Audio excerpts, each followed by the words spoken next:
Hello, Awesome. Alon.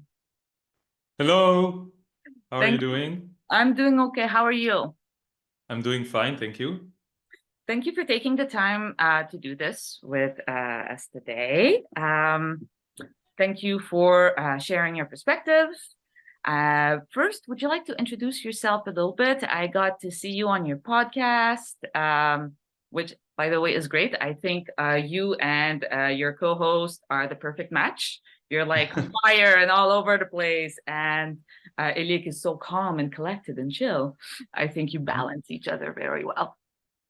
Yeah, Uh, that's true. That's true. so, could you Uh, introduce yourself?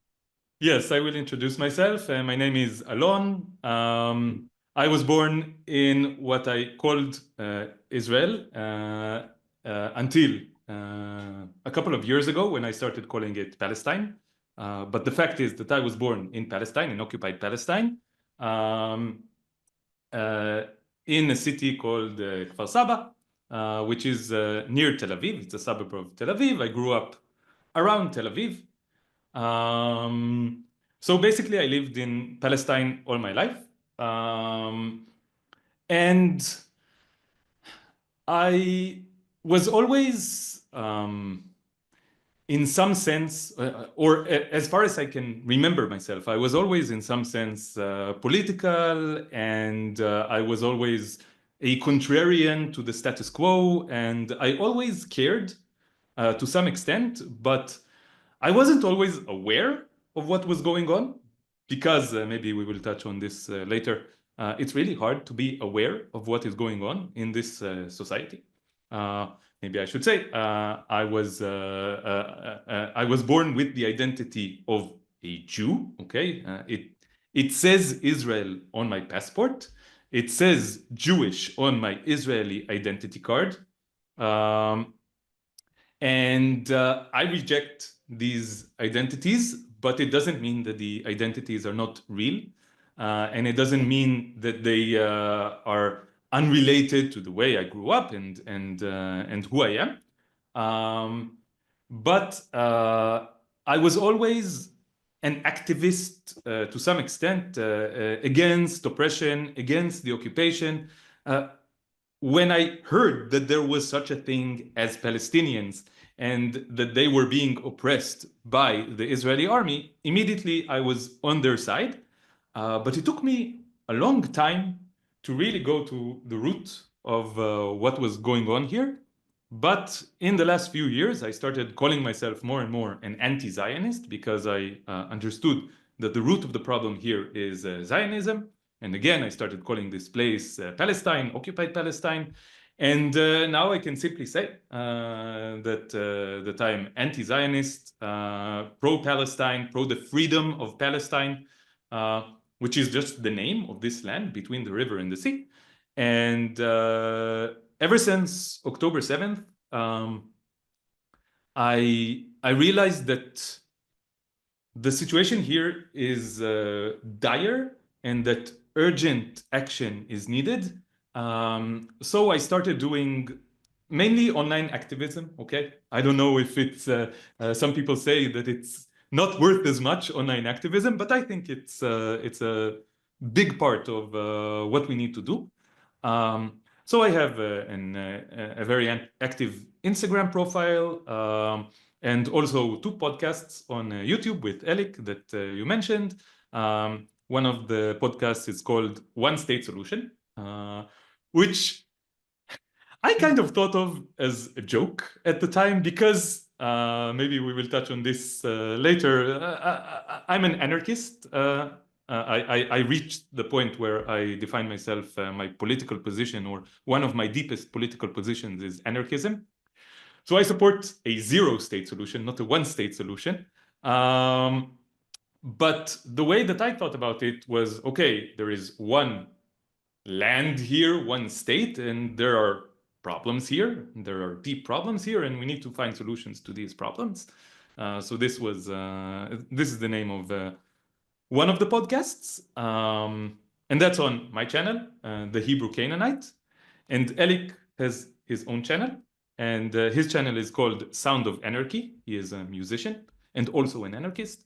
And we have a podcast on his channel where we do interviews with anti-Zionists, with Palestinians, just interesting people, and around this issue of Palestine. And this podcast is called Yalla. And yeah, so now I'm basically spending most of my time being an activist. I don't just define myself as an activist for the freedom of Palestine, but for the freedom not just of all people, but of all living beings. It's very important to me that my activism is not just for one specific group, but for everyone. And yeah, that's basically where I am right now. Well, thank you for the introduction. Talking about introduction, I was introduced to your podcast by, I believe it's episode 4, which talks about one democratic state. Yes. And you start the podcast, you introduce it by saying that it's an invitation to think about the possibility of one state, to not corner yourself into it's impossible. And I was wondering if you have something to say about the importance of putting the one state solution in the political imaginary. Yes.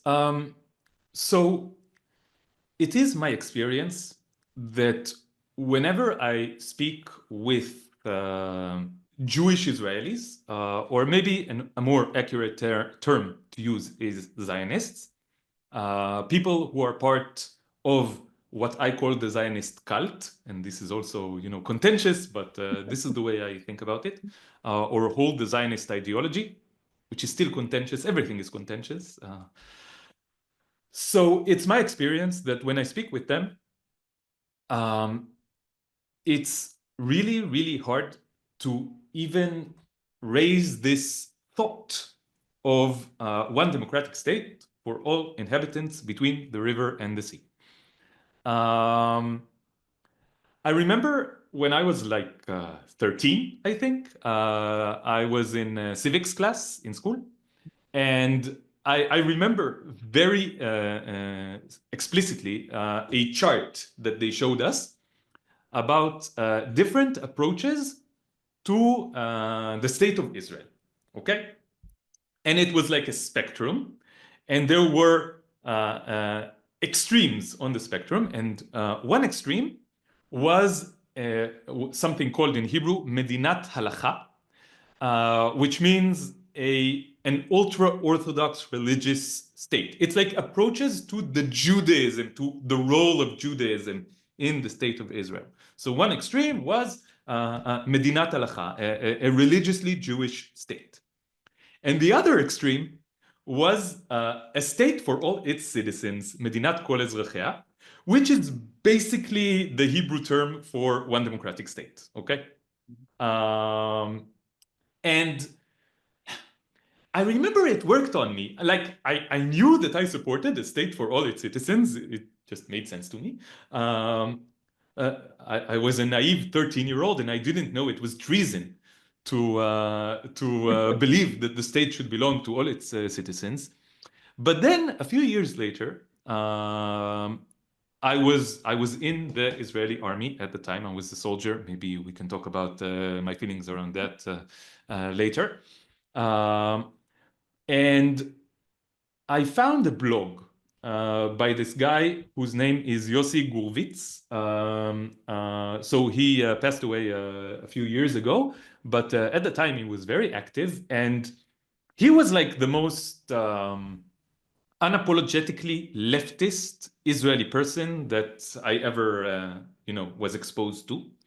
And he was extremely critical of the Israeli army and the state of Israel and its government. I don't know if he was actually an anti-Zionist. I have no idea. But reading his blog was something that really opened up my mind about the depth of the oppression. And I remember that in one of the posts that I read, and I think I read like thousands of his blog posts at the time, like I couldn't stop.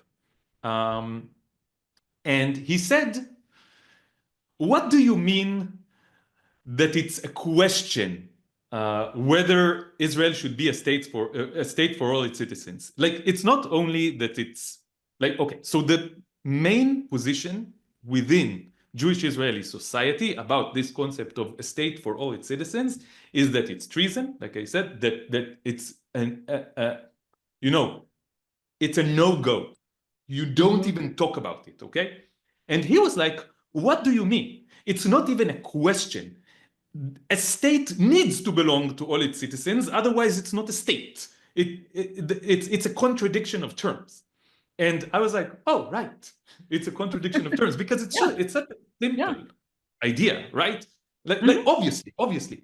But that's the thing, that when you are part of Jewish Israeli society, when you are part of the Zionist cult, things that are supposed to be obviously true, turn into blasphemy and treason to even ponder. Okay, and now I don't remember where I was going with this. Well, this what is was the question? part that opened up your political imaginary. Yes. Okay. Okay. So it's really, really hard to even raise this subject within Jewish Israeli society, within Zionist society. And for them, it's something that you shouldn't even talk about. It's like, it's crazy. And to be honest, given the current situation, it's really hard to imagine how such a thing could happen. There's a lot of violence, a lot of animosity, a lot of really bad blood, a lot of horrible history, and a horrible situation right now. And every day that goes by, in some sense, this idea of one democratic state for all its inhabitants between the river and the sea is something that is even less probable. Like, if we had spoken before October 7th, before the genocide started, and before I don't know how many people were murdered in Gaza, between 100,000 and I don't know, 500,000 people, it's just the numbers are, you cannot even imagine these numbers. And so if we talked before that, I would have told you unlikely, but maybe. But now it's like, how can the people of Gaza, I don't know, forgive or coexist with Zionists who did this to them? It's becoming more and more and more difficult with every single day that passes. So I think, yes, it is very important to start imagining it, because once you start imagining it, maybe you make it a little more possible. And I think that one of the reasons that things are becoming worse and worse and worse and worse and worse is that people are desperate. And when people are desperate, they find themselves doing desperate things, and desperate things can be violent as well. And then it's a vicious circle where you do more horrible things, you cause more damage, you cause more anguish, you cause more violence, and a situation of of peace, of cooperation, of justice, and of coexistence becomes even more and more farther from possibility. So I think we need to start imagining right now, because we didn't imagine enough 5 years ago, and we didn't imagine enough 10 or 20 or 75 years ago. So the sooner the better. I like that. You also mentioned in that episode, let's go a bit on to the Zionism part, the Zionism cult, as you call it. You mentioned the role of silence in it. Could you expand on that? Because I feel that the silence is something that prevents us from introducing new things. The silence is something that closes off the narratives and the imaginary itself. Yes. Okay, so systems of control, systems of oppression, cults, hierarchical systems, to me, it's like different ways of saying kind of the same thing. They always rely on lies. I think it's a key ingredient in the tactics and strategies of control and oppression. Because I think that fundamentally, most people don't want to be violent, don't want to be oppressive, don't want to hurt each other. This is something that I believe very fundamentally. And I think when when someone is born, they have no desire to kill. It's not something that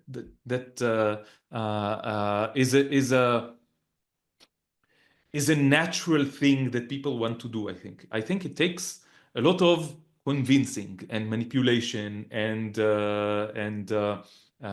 brainwashing and propaganda and indoctrination to make people do these things.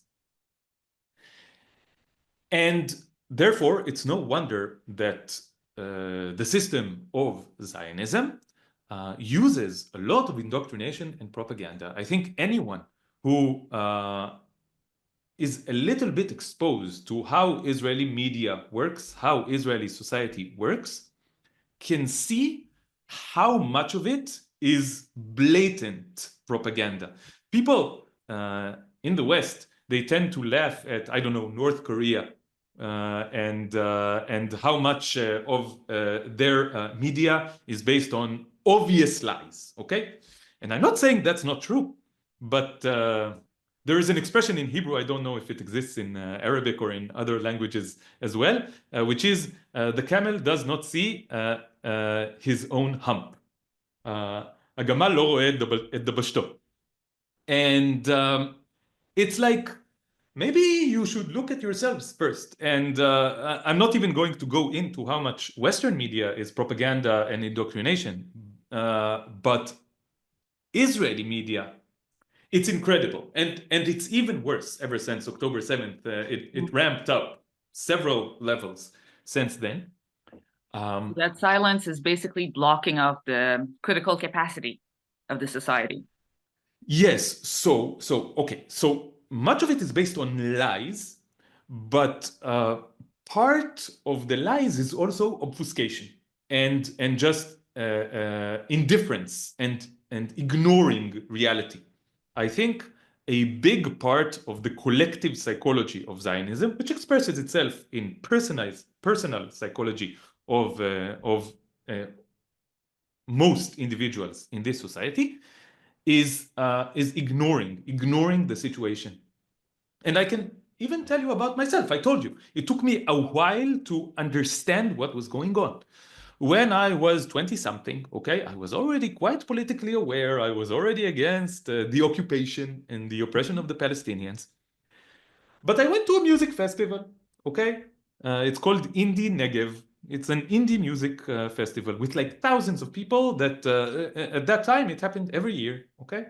And it was the first time I went there and I was very excited because I wanted to go there for a few years and it didn't happen. And then I got tickets and I went there. And I went on the bus. There were like shuttle buses to the festival. And only when I went on the bus, I started asking where we're going. And they told me the name of a place. I don't remember the exact name of the place. But then I looked it up on Google Maps and I was like, oh, hold on. That's like right next to the Gaza Strip. Isn't that dangerous? I was confused, because I heard that Gaza is a dangerous place. So if we go right next to Gaza, that's dangerous. That's weird, right? And I don't remember what exactly happened then, but I think people told me, yeah, it's okay, don't worry about it. And I didn't worry about it. Like, it kind of placated me. And so I had a weird feeling, but I went there and I had fun at the festival and everything was fine. And to be honest, and it's weird, it's weird for me to say this, but to be honest, I didn't give it another thought until a few years ago when I started, realizing more and more and more what was actually going on. Okay, so allow me to ask, Yeah, when you did your service, yeah. what did you see? What did you not see? Okay, so when I was in the army, I was in a base called Hakiria, which is one of the biggest, maybe the biggest bases in Israel, army bases in Israel, but it's in the center of Tel Aviv. Okay, um, which is funny to me that Zionists keep using this argument of they use civilians as human shields because they operate from civilian areas, and I'm like, what is Hakiria? It's like, so it's a huge army base, huge. It's like maybe 30,000, 40,000 soldiers are there every single day, okay? And it's basically the headquarters of the Israeli army. It's in the middle of Tel Aviv. It's right next to Azrieli Mall, which is like one of the biggest malls in the country. There's a joke that Azrieli Mall is just the cafeteria of of the army base, because the actual cafeteria of the army base sucks. You cannot. I remember after a few weeks that I was there, just walking up the stairs to that cafeteria, the smell made me feel nauseous, and I couldn't eat there anymore. So you go to the Azrieli Mall to have some food there, okay? But the point is, it's in the middle of the city. It's in the heart of Tel Aviv. So it's the headquarters of the Israeli army, and I was working in basically the headquarters of the Israeli Air Force, okay? But the day-to-day practices of this is just I went to an office building and I worked in an office and I punched in numbers into Excel worksheets. Okay, that's basically what I did. I like to describe it as if you know the show The Office, it's like that, only in uniform. Okay, and the end result is that I had no direct connection with what was going on in the West Bank, with what was going on in Gaza, with what was going on at checkpoints. The only connection that I had was through reading blog posts that I found basically accidentally. Okay, I don't remember how I got to it. I just don't. It was 20 years ago. I don't remember. But maybe my point is that it's really easy not to know anything about what goes on in the West Bank and in Gaza, what Palestinians actually experience and actually think, what they are actually like. And I would go one step further. I would say it's difficult to know. Well, There's a huge invisible barrier. And it's not just the physical barrier, because in the last 10, 20, 30 years, they started constructing an actual wall between the West Bank and 48 lines, okay, and Israel proper, but the wall is not just physical; it's more a wall of consciousness, a wall of information, a wall of relationships. And I don't know, people talk about the segregation that there was in the US, until the 1950s. And it's something that people consider, a phenomenon of the past, segregation. But in Israel, it's very much here, and it's becoming worse and worse and worse every single day. it reminds me of an anecdote. Once I went to a party in Tel Aviv, chatted with this guy, Lior, super nice guy, super nice guy. I tell him I'm Palestinian, and he says, "Oh, you're the second Palestinian I meet. The other one I met when I was on a trip in Indonesia." And Okay. that struck me because there's plenty of Palestinians within the borders right now. And how is it that you feel like I'm the second one that you meet? So I think this speaks to this kind of barrier and these kinds of networks that you're talking about, where people circulate in networks where they don't see the other, or when they encounter, they don't perceive it. Yes. Hmm. I would even go one step further, and it's hard for me to say this. I don't feel good about this, but even until today, I don't know many Palestinians who actually live in Palestine, and I don't know how to change this situation because I've been active. I've been putting myself out there. I met a lot of Palestinians who live in the diaspora, okay? Who live in Canada, in the US, in Europe, all kinds of places. And I talk to them. But it's really, really hard to actually meet Palestinians who actually live here. And I don't know how to explain this fully because I'm still in the process of figuring out, okay, what is going on here. But I think it's a feature of the fascist system of Zionism, this segregation. It's something that's really hard to cross and also scary, okay? You keep hearing that it's scary or dangerous to go to the West Bank, to go to Ramallah, to go to Palestinian cities or villages in the West Bank. And of course, you cannot go to Gaza. I think just physically, I cannot. If I wanted to go to Gaza, I physically could not do it. It's like going into a prison, okay? Seriously, I think it's just physically this. There's a wall there, there are guards on the wall, and you will get shot if you try to cross this wall in either direction, okay? So it didn't used to be like this, like 30, 40 years ago. I heard stories that it was much more free and that people could go to Gaza and have hummus there and come back, okay? But it's not like that anymore. And I think it's just physically impossible to go to Gaza for me, okay? Like now I have a friend who lives in Gaza, Muhammad, who Alec and I had a couple of conversations with on our podcast. And he told us, things that really blew our minds, okay? It was information that was, some of it was, we knew, but some of it was new to us.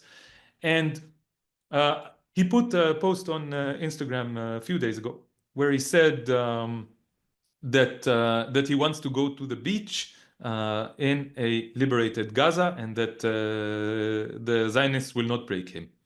And it really touched me. And I sent him a message. I said, I wish I could go to the beach with you in liberated Gaza. And I can't.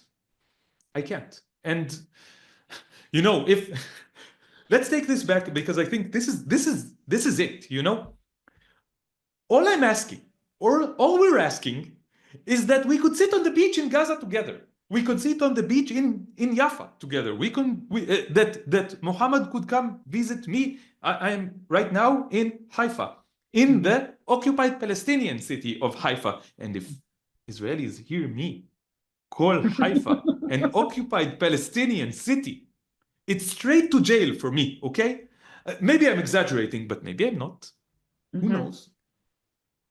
So all I want is that Muhammad can come and spend some time with me in my apartment in Haifa, and that we can have hummus together, we can have food together, we can have a laugh together. That's all I want. That's all I want. You spoke before we started recording. You spoke about someone in the ODSI who lives in Lebanon, right? And you said that you think that we would get along. Yes. And all I could think was, why can't I go to Lebanon and meet this guy? Because I can't, and he can't come here. And these are the boundaries, these are the walls. And it's both physical walls, but also walls of consciousness. Thank you for that. I think it sheds light on how difficult it is to even introduce a new notion in the political space when you cannot even practice space freely. And it stressed also the importance of pushing that political space to open up. to not be boxed in, to not remain in the status quo of segregation and invisibility and silence. And this is the way that they maintain it, okay? This is a tool in the hands of the oppressive system, this separation. And maybe I will say now, this is why I'm an anarchist, okay? This is why I believe in the zero-state solution. Because I don't want any borders. I don't want any separation. All of this separation, if you really think about it, it's manufactured. It's not imaginary because, as I just said, it exists. There is a separation. There are language barriers, there are cultural barriers, there are historical barriers, and so forth and so on, maybe geographical barriers. But most of the barriers that we have are manufactured. They don't have to exist, and they are being reinforced by the system of control in the interest of powerful people who make a lot of money from this, a lot of money. They can keep their power. And I don't know, maybe we can specify later who are these people, but it's against our interests. It is hurting everybody, including Zionists who support this. Well, now I have two branches in which we could go. Okay. One is to, well, your channel, your podcast is called One Democratic State, and Yeah. you're an anarchist. One state solution. Exactly, one state solution. How do you reconcile that? Is it a moment? Do you see it as we need to go towards one state, and hopefully it will spread to the world to have just one world? Yes. Okay. So Elik and I have this joke that we keep telling, that once we are now part of a movement to create one democratic state between the river and the sea in Palestine. But if we actually succeed and this state is formed, the moment that it is formed, we will oppose it. Because, you know, this is the irony of the situation. The situation is so horrible. It's so warped that even something that we, oppose on a principle level is way better than the current situation. You know, it's something that Zionists always love asking. What do you suggest? What do you suggest? And they always ask it as if they're trying to start a discussion, but the thing is that it's always a discussion stopper.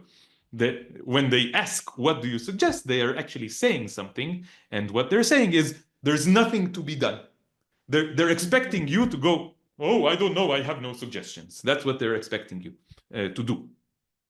But the thing is that there are so many, so two parts to this. One part is that we are now currently doing so many things that are completely counterproductive. For example, when you do a genocide and you kill hundreds of thousands of people, then you're creating more and more problems, okay? Obviously. But the second part of what I want to say here is that there's so many things that we can do to make the situation even slightly better that are right in front of us, okay? So, and then when I start telling Zionists this, they immediately tune out and stop listening, okay? But maybe I will say a few things now, just a few examples, because, you know, I thought about this, okay? And I have suggestions, okay? So, yeah, sure.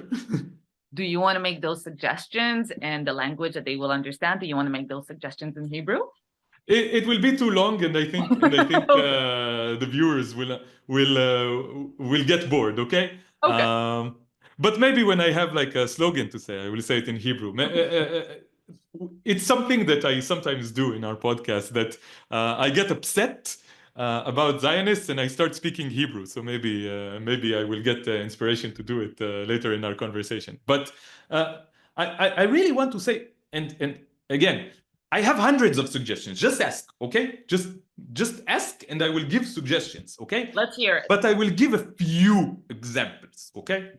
So, for example, we can release all the hostages right now. every single hostage. And Israelis love to speak in a self-victimizing way about the hostages that Hamas took on October 7th. But it is just a fact that in the 75 years before October 7th, Israel took, I remember I heard the total number and I was shocked, 1 million Palestinian hostages. They call them prisoners. They call them prisoners, but they're not prisoners. I mean, I have a lot to say about, the justice system in the Western world and what prisons are and the inherent injustice of incarcerating people. And this is a whole discussion within itself. But that's not even what we're talking about here, because when Israel takes Palestinians as prisoners, it's not an actual trial that is being held. Most of the Palestinians who are held as prisoners um, are held in something called administrative arrest, which is, a bureaucratic term to just say that they took them as hostages because they do not know what the charges are against them. Usually, there are no real charges. They do not bother to provide any evidence for the supposed crime that they are being accused of. And they are held for weeks, months, years, without any opportunity to have a fair trial, or even the version of a fair trial that Western democracies like to do, the show that they like to do. They don't even do that. They don't even bother doing that. And some of these, many of these so-called prisoners are people under the age of 18. Some of them are actual children. Just a few days ago, I heard about a 12-year-old girl from East Jerusalem who was, again, arrested for drawing a Palestinian flag, okay? And I was zero surprised, okay? I was zero surprised because I heard about this again and again and again for years now. And, okay, so let's go back. One suggestion, release all of these hostages, not prisoners, hostages. Release all of them. One thing that we can do. Mhm. And then no one will have an interest to go and take hostages from Israel, okay? I keep doing quotation marks because Quotation. they play with the language so Yes. much that it becomes impossible to use language in a productive way, and that's what they want to happen, okay? Okay, so this is one suggestion. Another suggestion is give every single person who lives between the river and the sea a vote. This is What? the most minimal, right? The most Yep. minimal requirement for what you call a democracy, right? And Israel loves to call itself a democracy, right? Mhm.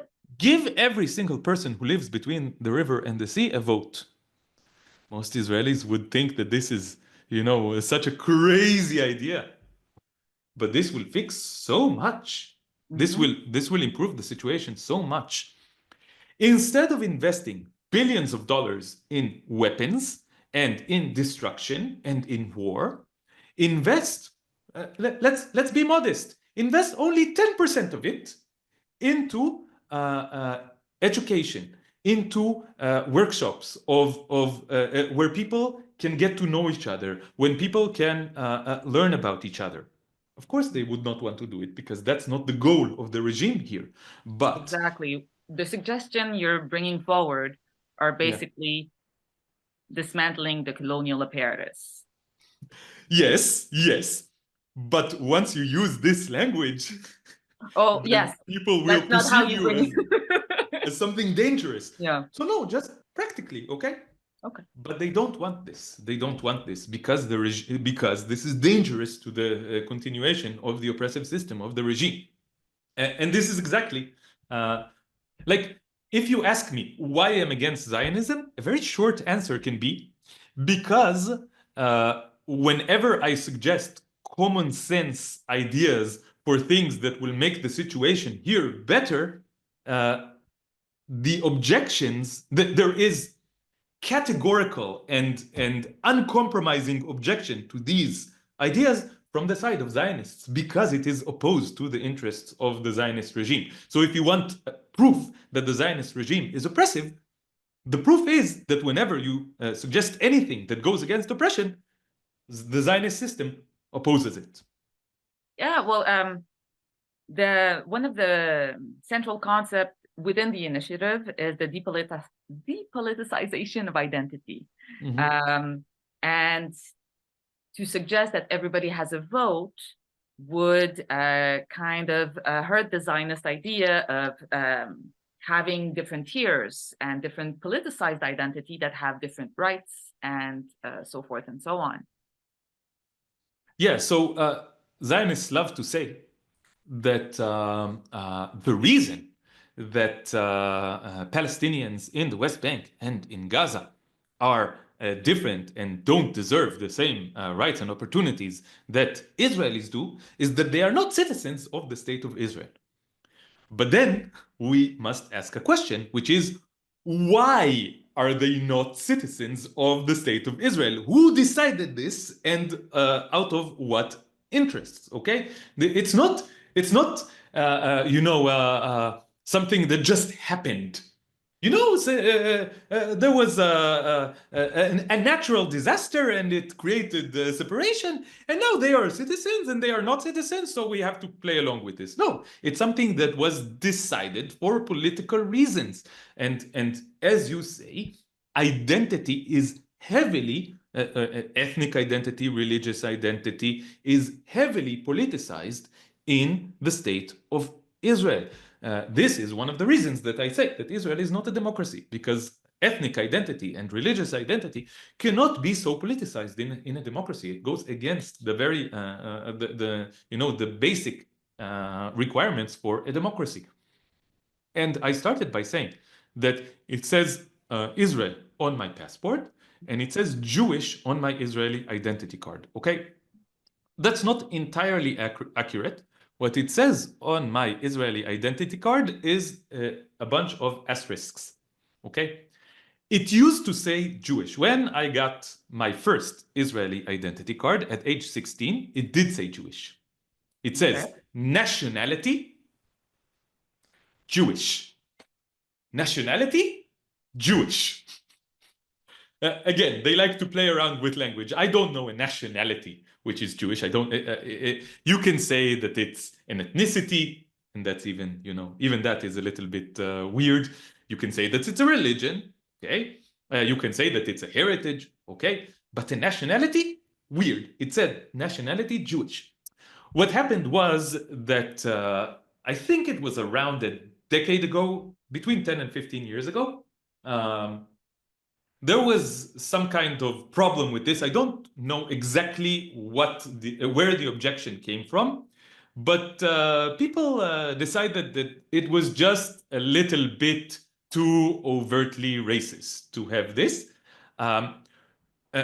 because people who are not Jewish, they have other things written on their identity card. For example, they can have Arab written on their identity card. And that's a little bit too overtly racist, okay? So what they decided to do, and this was not hidden, they just put it up in the mainstream media, this is what they decided to do, was to put asterisks, okay? And the number of asterisks you can count and you can know what the nationality is, okay? And in their computers, in their own Excel worksheets, it does say Jewish or Arabic, okay, or anything else. Just for the appearance, just for the show. Exactly.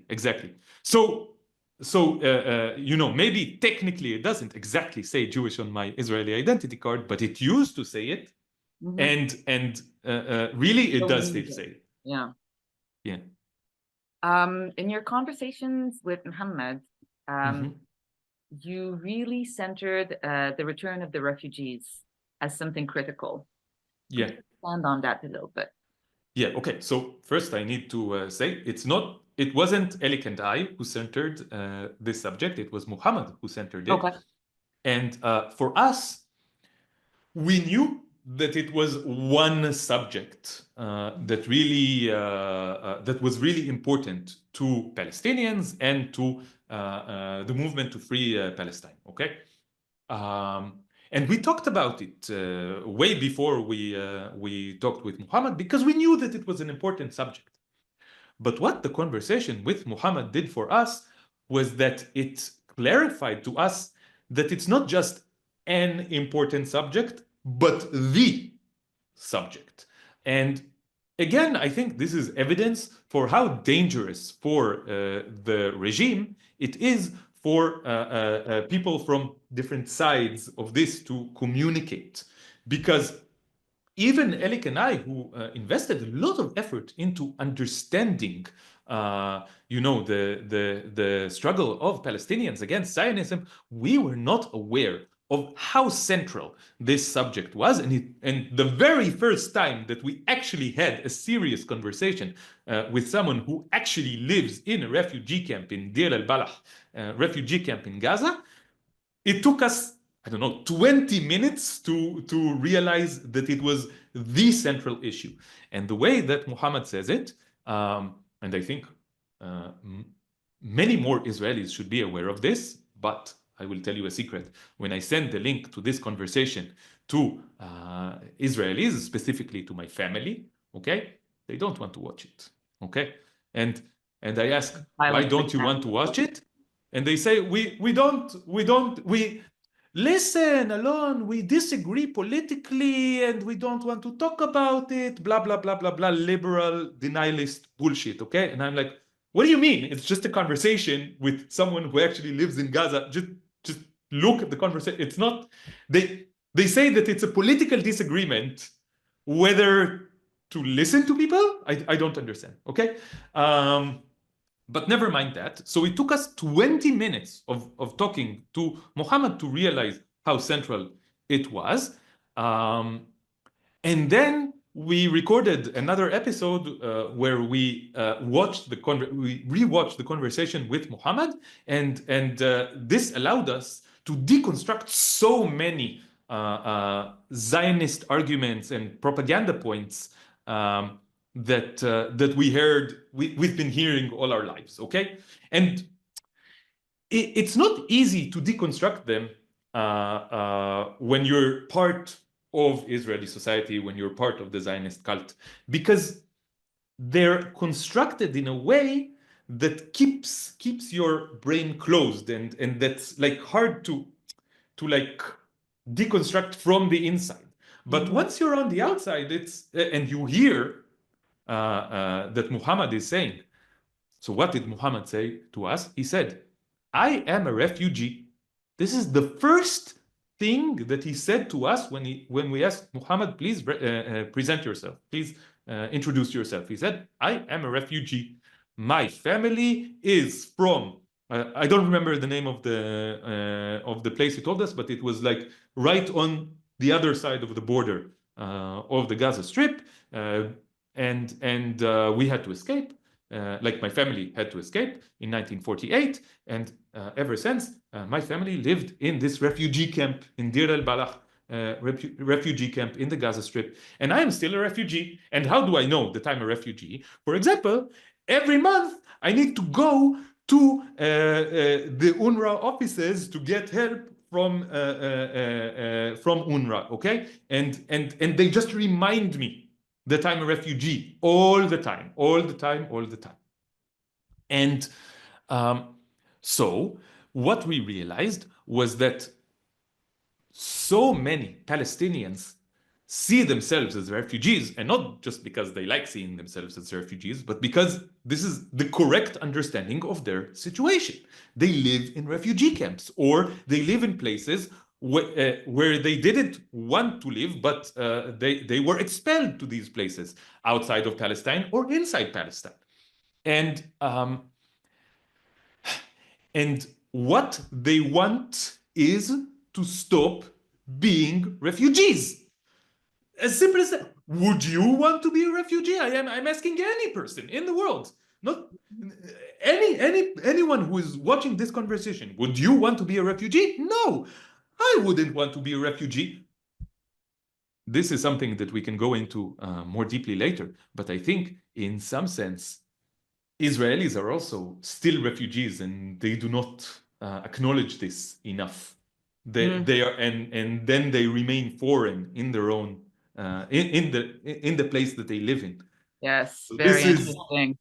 this is another thing to go into. So it's not the situation of Israelis is better materially than the situation of Palestinians, but I think that there is something to unravel here still. So no one wants to be a refugee. No Palestinian wants to be a refugee, and they want to go back. They want the right to go back to the places that they lived and were expelled from. They want the right of return.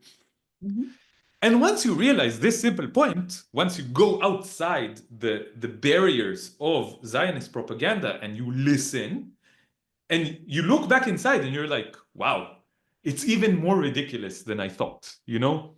And this allowed us to record a 2-hour conversation, Elik and I, where we just immediately deconstructed all kinds of Zionist talking points that it was very hard for us to deconstruct beforehand, okay? So again, I think that the segregation is something very powerful that's working here. And I think a lot of people ask me, like, how can Zionists be so crazy? And this is the answer. Give me the answer. I want to hear it. Okay. I will answer it directly. It's because from the moment that they were born, they have been under a constant bombardment of lies, of manipulation, of obfuscation from everyone around them, from the media, from schools, the education system, from general society, from their parents, their family, from their friends, from everyone. It reinforces itself all the time.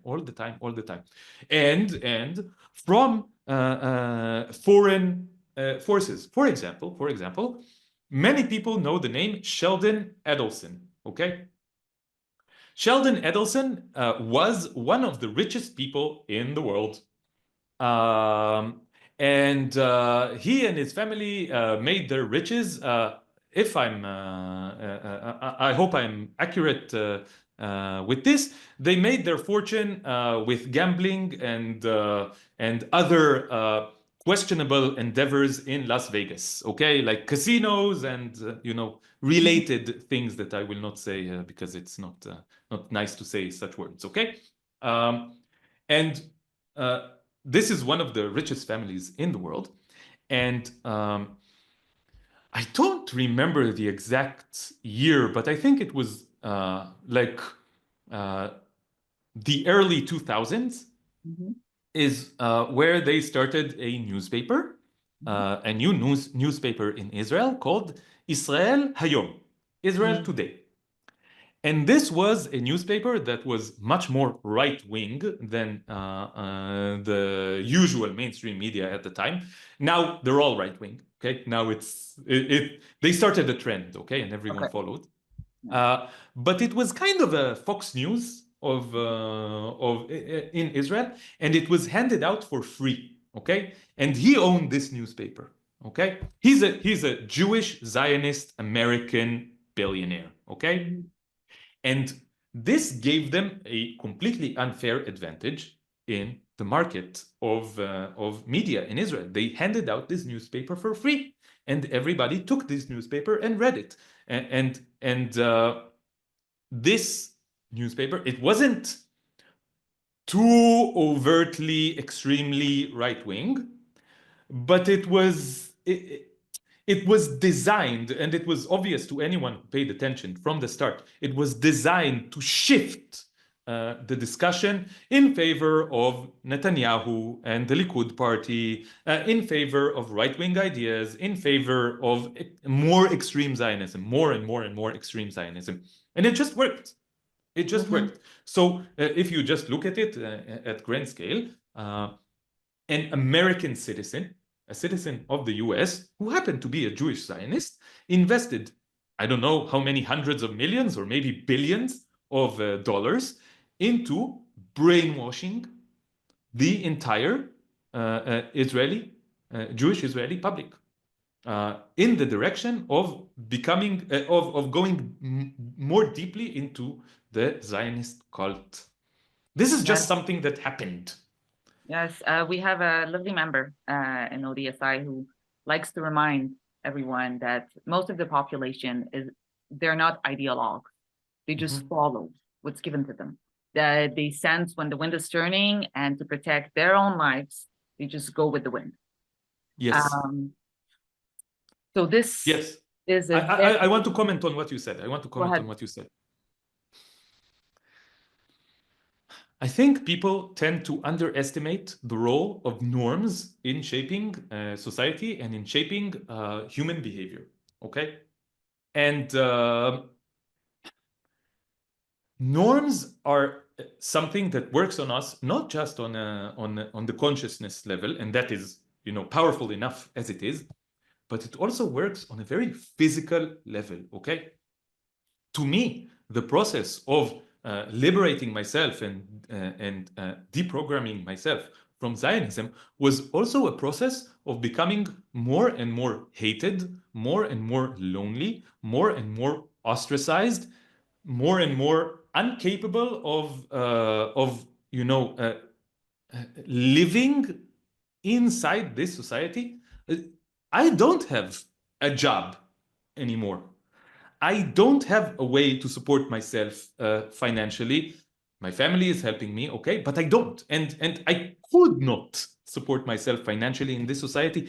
If I wanted to get a job, I would be surrounded by Zionists. And every time I would open my mouth and say what I actually believe, or even 1% of what I actually believe, I would definitely get immediate violent backlash. Okay, as I did for many, many years, and more and more and more, the more I deprogrammed myself from this thinking. This is why I call it a cult, because stepping out of the cult is something that makes the cult take revenge on you. Okay, it's not an easy thing to do, and this is one of the reasons that it's so hard to not just speak out against this cult, but also to even think in a different way. Because put yourself in the mind of someone who was born into this cult, and let's say they hear something. Okay, they hear that Palestinian children were murdered in Gaza. Okay, and maybe something inside them tells them that they need to care about it, and that they need to think that it's wrong, and that they need to oppose it. But then another voice inside them would tell them, no, it's dangerous. Don't even think that it's wrong, because if you allow yourself to even start thinking that it's wrong, then maybe down the line you will find yourself saying that it's wrong. And if you say that it's wrong, then you know exactly what is going to happen. Immediately, you will be rejected, ostracized, insulted, mocked, and maybe even experience physical violence because you said that this was wrong. So I think that a lot of Israelis just push it out, that, like, something inside them Well, that's knows. extremely violent. Yes. And to grow up with the fear of Palestinians, but quote unquote Arabs, and then have the fear of feeling empathy on top of it from your own society, that is extremely isolating and violent. Yes, and this is why I want to dismantle it. Because just even if I didn't care about anything other than myself, okay? Living like this sucks, okay? It's really bad. It's a violent society. It's a racist society. It's a society based on fear and ignorance and separation and isolation. Everything that you can say about, capitalism, the capitalist system. I think that in order to understand how Israeli society works, just think about like what normal Western countries, normal, this term normal, normal Western countries are, and take everything bad about it, the isolation, the silencing, the capitalism, the materialism, the patriarchy, militarism, right-wing extremism, religious extremism. Take all of these things and ramp it up. Take the volume up, 10 times. This is how I see Israeli society. It's not inherently different from other Western countries, but it's just like way, way, way worse. And that's all under the veneer, the Zionist veneer of keeping the Jews safe, while it's harming, maiming not only Palestinians, but its own population itself.